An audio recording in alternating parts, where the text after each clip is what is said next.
Hello ಹೇಳ ಮಚ್ಚಿ. Hello ಮಗ, ಏನು ಸಮಾಚಾರ? ಎಲ್ಲಿದ್ಯಾ ಮಗ? ನಾನಿಲ್ಲೇ ಟ್ರೆಂಡ್ಸಿಗೆ ಬಂದಿದ್ದೆ ಕಣ ಬಟ್ಟೆ ತೊಗೊಳಕ್ಕೆ. ಏನೋ ಡಿಸ್ಕೌಂಟ್ ಏನಾದ್ರು ಐತೆನಾ? ಡಿಸ್ಕೌಂಟಾ ಮಗ? ಇರೋದೊಂದು ಲೈಫು, ದುಡಿತಾ ಇದ್ದೀವಿ, ಒಳ್ಳೊಳ್ಳೆ ಬ್ರ್ಯಾಂಡೆಡ್ ಬಟ್ಟೆಗಳೇ ಹಾಕಬೇಕು. ಈ ಡಿಸ್ಕೌಂಟು ಚೌಕಾಸಿ ಎಲ್ಲ ನಮಗೆ ಬೇಡವೇ ಬೇಡ.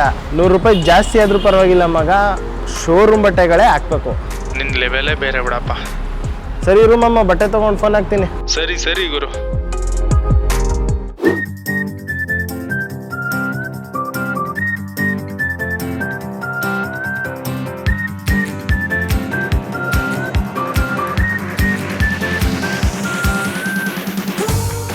ತುಂಬ ದಿನ ಆದ್ಮೇಲೆ ನಮ್ಮ ಮರೆ ಸಿಕ್ಕಿದ್ದಾರೆ ಕಣ್ರ. ಇವತ್ತು ಪಾರ್ಟಿಲಿ ನಂದು ಅರ್ಧ ದುಡ್ಡು ಹಾಕ್ತೀನಿ ಗುರು. ಸರಿ ಕೊಡ್ಸುವಂತೆ ಮೊದಲು ಆರ್ಡರ್ ಮಾಡು. ಏನು ಬೇಕಾ ರೀ ನಿಂಗೆ? ನಾನ್ ವೆಜ್ ಯಾವ್ದಾದ್ರು ಇದೆಯಾ ರೀ? ನವೀನ ನಿಂಗೆ?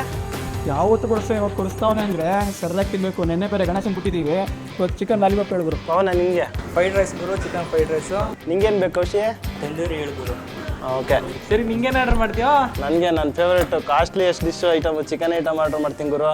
ಸರಿ ಗುರು, ಫಸ್ಟು ವೆಯ್ಟರ್ ಕರಿ ಗುರು.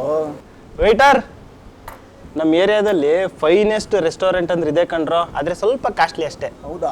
ಹಂಗಾದ್ರೆ ಇವತ್ತು ಬಡ್ಗೆ ಕೊಡಬೇಕು. ಸರಿ, ಏನು ಬೇಕು?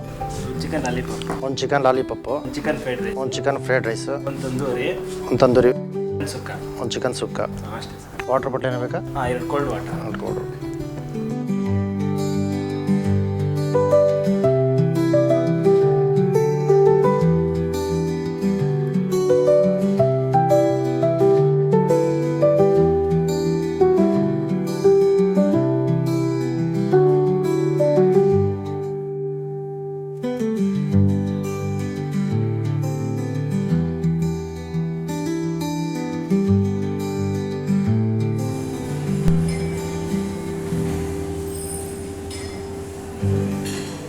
ನೀನು ಕಾಸ್ಟ್ಲಿ ಡಿಶ್ ಬಂತು ನೋಡಪ್ಪ, ತಿನ್ನು ಜಮಾಯಿಸು. ಜಾಲಿ ಜಾಲಿ ಎಲ್ಲ ಜಾಲಿ ಜಾಲಿ.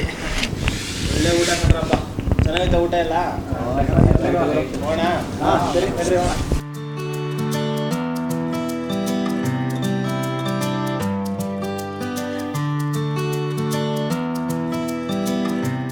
ಸರಿ, ನೀವು ಯಾರು ಮೂವಿಗೆ ಬರಲ್ವೇನ್ರ? ಸರಿ ಬಾಗುರು, ನಾವು ಬಾಯ್, ಸಿಗೋಣ. ಬಾಯ್.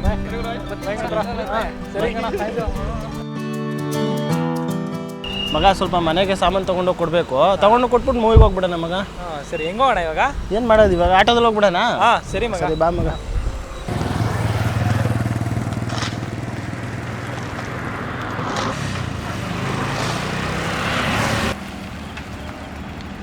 ಎಷ್ಟಾಯ್ತಣ್ಣ? 75 ತೊಳಿ. ಸರ್ 20 ರೂಪಾಯಿ ಸೈಜ್ ಕೊಡಿ ಸರ್. 20 ರೂಪಾಯಿಲಾಗ ಅಷ್ಟ ಕೊಡೋಕ್ಕಾಗಲ್ಲ ಅಣ್ಣ. ಈ ಕಡೆ ಖಾಲಿ ಹೋಗಿ ಅದಕ್ಕೋಸ್ಕರ ಸರ್. ಯಾರನ್ನಾರು ಹಚ್ಕೋಗಿ. ಒಂದು ಸ್ವಲ್ಪ ನೋಡಿ ಸರ್. ಆಗೋದಿಲ್ಲ ಅಣ್ಣ, 20 ರೂಪಾಯಿಲ ಕೊಡೋಕ್ಕಾಗೋದಿಲ್ಲ. ಸರಿ ಸರ್.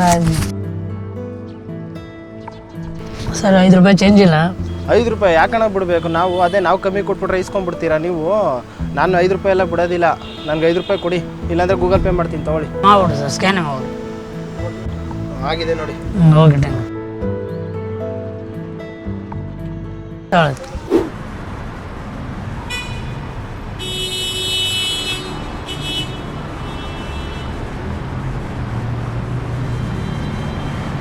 $170 ಆಯಿತು. 170 ಆಯ್ತಾ? 170 ಎಲ್ಲ 150 ರೂಪಾಯಿ ಮಾಡ್ಕೊಳ್ಳಿ ಅಣ್ಣ. ನಮ್ಗೆ ಸಿಗೋದೇ 10 ರೂಪಾಯಿ ಅಣ್ಣ, ಅದ್ರಲ್ಲಿ ನಾವು ಕಮ್ಮಿ ಏನು ಆಗಲ್ಲ ಅಣ್ಣ. ಅದೆಲ್ಲ ಆಗೋಣ ಅಣ್ಣ. 150 ರೂಪಾಯಿ ಅಷ್ಟೇ ನಾನು ಕೊಡೋದು. 170 ಎಲ್ಲ ಕೊಡೋಕ್ಕಾಗಲ್ಲ. ಕೊಡಂಗಿದ್ರೆ 150 ರೂಪಾಯಿ ಕೊಡಿ, ಇಲ್ಲಾಂದರೆ ಬೇಡ ಅಣ್ಣ. ಬೆಳಗ್ಗೆಯಿಂದ ಬೋಣಿನೇ ಇಲ್ಲ ಕಾಣ, ನಿಮ್ಮದೇ ಬೋಣಿ. ಸರಿ ಆಯ್ತು ಅಣ್ಣ.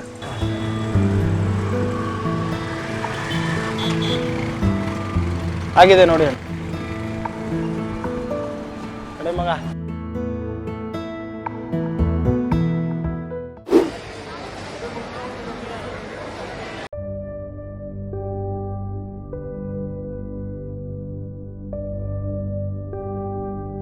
$120 ಕಣಪ್ಪ.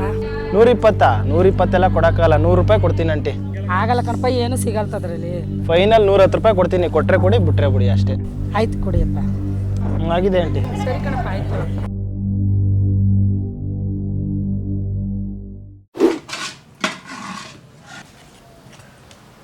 ಅಜ್ಜಿ 2 ಇಡ್ಲಿ ಕೊಡಿ. ಆಯ್ತಪ್ಪ, ಕೊಡ್ತೀವಿ. ಹಂಗೆ ಚಟ್ನಿ ಸ್ವಲ್ಪ ಎಕ್ಸ್ಟ್ರಾ ಕಟ್ಟಿ. ಆಯ್ತು. ಸಾಂಬಾರು ಏನೇ ಬೇಕೇನಪ್ಪ? ಹ್ಞೂ, ಸಾಂಬಾರು ಹಾಕಿ ಅಜ್ಜಿ.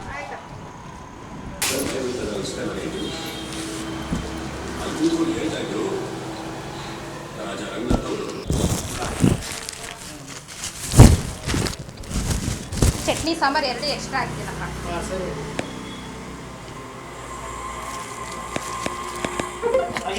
ಹಾಂ ಓಕೆನಪ್ಪ. ನೋಡ್ರಿ ನಾನು ಯಾವಾಗಲೂ ತಿಂಡಿ ಎದೆ ಹೋಟ್ಲದ ಮಗ ತಗೊಳ್ಳೋದು. ಚಟ್ನಿ ಸಾಂಬಾರನ್ನ ಕೇಳ್ದಷ್ಟು ಕೊಡ್ತಾರೆ, ಸಾಕಾಗಿರ್ತೈತೆ ಅಲ್ಲಿ ಹೋಟ್ಲಲ್ಲಿ. ಲೋ ಮಗ ಯಾಕೋ ನಿಂತ್ಕೊಬಿಟ್ಟೆ, ಬಾರೋ ಸಿನಿಮಾಗೆ ಟೈಮ್ ಆಯ್ತು, ಹೋಗೋಣ. ನಾನು ನಿನ್ನ ಜೊತೆ ಇನ್ನೆಲ್ಲೂ ಬರಲ್ಲ ಕಣ. ನಾನೇನಪ್ಪ ಮಾಡಿದೆ ನಿನಗೆ? ಏನು ಮಾಡಿದ್ಯಾ ಅಂತ ನಿನಗೆ ಗೊತ್ತು, ನೀನೇ ಹೇಳು. ನೀನು ನನ್ನ ಜೊತೆನೇ ಇದ್ದಲ್ಲೋ? ಹೌದು, ನನ್ನ ಜೊತೆನೇ ಇದ್ದೆ. ಪಾರ್ಟಿ ಮುಗಿಸ್ದಾಗಿಂದ ಏನೇನು ಮಾಡಿದ್ವಿ ಹೇಳು? ಏನು ಮಾಡಿದೆ? ರೆಸ್ಟೋರೆಂಟ್ಗೆ ಹೋಗಿದ್ದು, ಅಲ್ಲಿಂದ ಆಟೋ ಎತ್ಕೊಂಡು ಹಣ್ಣು ತರಕ್ಕೆ ಹೋದೋ, ಹಣ್ಣಿಂದ ಎಲೆಡಿಕೆ ತೊಗೊಂಡು ಮಕ್ಳಿಗೆ ತಿಂಡಿ ತೊಗೊಂಡು ಬಂದು. ಅದ್ರಲ್ಲಿ ಏನೈತೆ? ಓಹ್, ಅದ್ರಲ್ಲೇನಿದೆನಾ? ಆ ಆಟೋದವ್ರ ಹತ್ರ ಬರೀ 5 ರೂಪಾಯಿಗೋಸ್ಕರ ಚೌಕಾಸಿ ಮಾಡಿದೆ. ಆಮೇಲೆ ಆ ಹಣ್ಣು ತೊಗೋಬೇಕಾದ್ರೆ, ಎಲೆ ತೊಗೋಬೇಕಾದ್ರೆ ಅವ್ರಗಳ ಹತ್ರ ಚೌಕಾಸಿ ಮಾಡ್ಬಿಟ್ಟು ಬಂದೆ. ಇನ್ನು ಆ ಚಿಕ್ಕ ಹೋಟೆಲ್ ಅವ್ರ ಹತ್ರ ಎಕ್ಸ್ಟ್ರಾ ಸಾಂಬಾರ್ ಬೇಕು, ಚಟ್ನಿ ಬೇಕು ಅಂತ ಹಾಕ್ಸ್ಕೊಂಬಂದೆ. ಇದು ಸರಿನಾ? ಹ್ಞೂ ಕಣೋ, ಚೌಕಾಸಿ ಮಾಡಲೇಬೇಕು. ಇವ್ರ ಹತ್ರ ಚೌಕಾಸಿ ಮಾಡಲಿಲ್ಲ ನನ್ನ ತಲೆ ಮೇಲೆ ಕುತ್ಕೊಬಿಡ್ತಾರೆ. ಚೌಕಾಸಿ ಮಾಡಲೇಬೇಕು ಇವ್ರ ಹತ್ರ, ಇಲ್ಲಾಂದ್ರೆ ಅವ್ರು ಕೇಳಿದ್ರೆ ಇಟ್ಟು ಕೊಡೋಕ್ಕಾಯ್ತೈತಾ? ಓಹೋ ಹೌದಾ? ಇಲ್ಲಿ ಇಷ್ಟೆಲ್ಲ ಮಾಡಿರೋ ನೀನು ಅಲ್ಲೂ ಹೀಗೆ ಮಾಡಬೇಕಿತ್ತು, ಅವ್ರ ಹತ್ರನೂ ಹೀಗೆ ಮಾತಾಡಬೇಕಿತ್ತು. ಎಲ್ಲೋ ಏನು ಹೇಳ್ತಿದ್ಯೋ ಅರ್ಥನೇ ಆಗ್ತಿಲ್ಲ ಕಣ ನನಗೆ. ಮೂವಿಗೆ ಬೇರೆ ಲೇಟ್ ಆಯಿತು, ಅದೇನು ಹೇಳಬೇಕು ಅಂತಿದ್ದೆ ಡೈರೆಕ್ಟಾಗಿ ಹೇಳೋ. ನಾವೆಲ್ಲ ರೆಸ್ಟೋರೆಂಟ್ಗೆ ಹೋಗಿದ್ವಲ್ಲ, ಅಲ್ಲಿ ಆರ್ಡರ್ ಮಾಡಿದ ಐಟಮ್ಗೆಲ್ಲ ಎಷ್ಟಿತ್ತು ರೇಟು? 250 ರೂಪಾಯಿ 300 ರೂಪಾಯಿ ಇತ್ತು. ಅಲ್ಲೂ ಚೌಕಾಸಿ ಮಾಡಬೇಕಿತ್ತು, ಆಗಲ್ಲ ಅಲ್ಲ?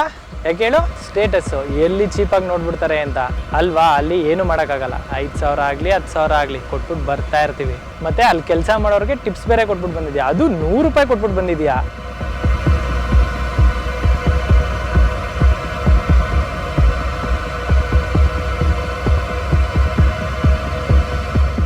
ಮತ್ತೆ ಹಿಂದೆ ಕೂದಲ್ಲ ಎಂತ ಗುರು? ಟಿಪ್ಸ್ ಕೊಡೋಕ್ಕೆ ಗುರು. ಎಷ್ಟು ಕೊಟ್ಟೆ? 100 ರೂಪಾಯಿ ಕೊಟ್ಟೆ. ಹೋದ್ ಸತಿ 50 ಕೊಟ್ಟೆ, ಈ ಸತಿ ಹೆಂಗೆ ಗುರು? ಇರಲಿ ಬಾ ಗುರು, ಅವ್ರು ಚೆನ್ನಾಗಿರ್ಲಿ. ಆದ್ರೆ ಇಲ್ಲಿ ಬರೀ 5 ರೂಪಾಯಿ 10 ರೂಪಾಯಿಗೋಸ್ಕರ ಇವ್ರಗಳ ಹತ್ರ ಜಗಳ ಮಾಡ್ತೀಯ. ಇದು ಸರಿನಾ? ನೀನೇ ಹೇಳು.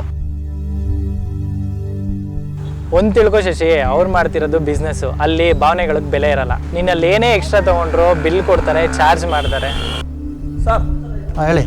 ಒಂದು ಎಕ್ಸ್ಟ್ರಾ ಒಂದು ಕಪ್ ಗ್ರೇವಿ ತಗೊಬನ್ನಿ ಸರ್. ಗ್ರೇವಿ ಎಕ್ಸ್ಟ್ರಾ ಆ ಥರ ಕೊಡಲ್ಲ, ಆರ್ಡ್ರ್ ಮಾಡಿದ್ರೆ ಕೊಡ್ತೀವಿ ಆ ಥರ. ನಮ್ಮಲ್ಲಿ ಆಪ್ಷನ್ ಆ ಥರ ಇಲ್ಲ. ಒಂದು ಚಿಕನ್ ಗ್ರೇವಿ ಆರ್ಡ್ರ್ ತೊಗೊಳ್ಳಿ ಸರ್. ಚಿಕನ್ ಮಸಾಲ ಆಯ್ತು ಆಯ್ತು. ಆದ್ರೆ ಇಲ್ಲಿ ಒಂದು ಪ್ರೀತಿ ಇರುತ್ತೆ. ಇವ್ರು ಮಾಡ್ತಿರೋದು ಬಿಸ್ನೆಸ್ ಅಲ್ಲ ಕಣೋ, ದುಡ್ಡು ಮಾಡಿ ಬಂಗ್ಲೆ ಕಟ್ಟಕ್ಕೆ. ಇವರು ಅವ್ರ ಜೀವನ ನಡ್ಸಕ್ಕೆ ದಿನ ಕೆಲಸ ಮಾಡ್ತಿದ್ದಾರೆ ಅಷ್ಟೇ, ಅದಕ್ಕೆ ಅಂತ ದಿನಾಗ್ಲೂ ಕಷ್ಟಪಡ್ತಿದ್ದಾರೆ. ಇದನ್ನ ನೆನ್ಪಿಟ್ಕೋ ಶಶಿ, ಇಂಥ ಕಡೆ 5-10 ರೂಪಾಯಿ ಜಾಸ್ತಿ ಆದ್ರೂ ಪರವಾಗಿಲ್ಲ, ಆದ್ರೆ ಚೌಕಾಸಿ ಮಾತ್ರ ಯಾವತ್ತೂ ಮಾಡಕ್ ಹೋಗ್ತಾ. ದೊಡ್ಡ ದೊಡ್ಡ ಹೋಟ್ಲುಗಳಲ್ಲಿ ದುಡ್ಡು ಹಾಕೋರೆ ಯಾರೋ, ಕಷ್ಟಪಡೋರೆ ಯಾರೋ, ಲಾಭ ತಗೊಳ್ಳೋರೆ ಯಾರೋ ಕಣೋ. ಆದ್ರೆ ಆಟೋ ಓಡಿಸೋರು, ಹೂವು ಹಣ್ಣು ಮಾಡೋರು, ಅಷ್ಟೇ ಯಾಕೆ ಚಪ್ಪಲಿ ಹೊಲಿಯೋರು, ಅವ್ರ ಜೀವನ ನಡ್ಸೋಕ್ಕೋಸ್ಕರ ಅವ್ರು ಕೆಲಸ ಮಾಡ್ತಿರ್ತಾರೆ. ಅಂಥವ್ರ ಹತ್ರ ಹೋಗಿ ನಾವು ಚೌಕಾಸಿ ಮಾಡ್ತೀವಿ. ಇದು ಎಷ್ಟು ಮಟ್ಟಕ್ಕೆ ಸರಿ ಹೇಳು ನೀನೆ? ಆಂಟಿ ಪೂಜೆ ಸಾಮಾನು ಕೊಡಿ. ಏನೇನು ಕೊಡೋಣ ಸರ್? 10 ರೂಪಾಯಲ್ಲಿ 10 ರೂಪಾಯಿ ಅಡಿಕೆ, ಮತ್ತು ಇದೊಂದು ಕೊಟ್ಬಿಡಿ ನಾಗರಚ್ಚ. ನಿಂಬೆಹಣ್ಣು ಒಂದು 20 ರೂಪಾಯಿಗೆ, ಒಂದು 50 ರೂಪಾಯಿ ಗಂಧದ ಕಡ್ಡಿ ಕೊಡಿ ಆಂಟಿ. ಮತ್ತು ಈ ಬತ್ತಿ ಅಷ್ಟನ್ನ ಕುಂಕುಮ ಕೊಡಿ ಆಂಟಿ. 145 ಆಯ್ತು ಮಗ. ಹಾಂ ತಗೊಳ್ಳಿ ಆಂಟಿ. ಸರಿ ಕಣ. ಎಷ್ಟಣ್ಣ ಪರಂಗಿ ಹಣ್ಣು? 40 ರೂಪಾಯಿ ಕೊಡಿ ಅಣ್ಣ ಒಂದು. ತೊಗೊಳ್ಳಿ. ಚೆನ್ನಾಗಿದ್ದೀರಾ ಅಮ್ಮ? ತಿಂಡಿ ಆಯ್ತಾ? ಎಷ್ಟಣ್ಣ ಒಂದು ಮೊಳ ಹೂವು? 35. ಒಂದು ಮೊಳ ಕೊಡಿ. 5 ರೂಪಾಯಿ ಚೇಂಜ್ ಇಲ್ಲ, ಬಂದಾಗ ಪರವಾಗಿಲ್ಲ ಅಮ್ಮ, ಇರಲಿ ಬಿಡಿ ಅಮ್ಮ. ಏನಾರ ಈಸ್ಕೊಳ್ಳಿ. ಇರಲಿ ಪರವಾಗಿಲ್ಲ ಅಮ್ಮ, ಇರಲಿ. ಅಣ್ಣ 10 ರೂಪಾಯಿ ಚೇಂಜ್ ಇಲ್ಲ, ಸೌತೆಕಾಯಿ ಕೊಡೋದಾ? ಇರಲಿ ಪರವಾಗಿಲ್ಲ ಬಿಡಿ ಅಣ್ಣ, ಇರಲಿ ಪರವಾಗಿಲ್ಲ. 5 ರೂಪಾಯಿ ಚೇಂಜ್ ಇಲ್ಲ, ಪರವಾಗಿಲ್ಲ, ಇರಲಿ ಬಿಡಿ ಅಮ್ಮ, ಪರವಾಗಿಲ್ಲ.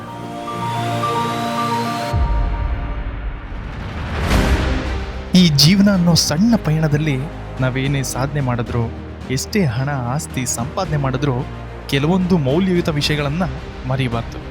ಆದರೆ ಇವತ್ತಿನ ನಮ್ಮೆಲ್ಲರ ಜೀವನ ಶೈಲಿಯಲ್ಲಿ ಅಂತಹ ಸೂಕ್ಷ್ಮ ವಿಚಾರಗಳನ್ನು ಗಮನಿಸೋಕ್ಕಾಗಲಿ ಅಥವಾ ನೆನಪಿಟ್ಕೊಳ್ಳೋದಕ್ಕಾಗಲಿ ನಮ್ಮ ಹತ್ರ ಸಮಯನೇ ಇಲ್ಲ.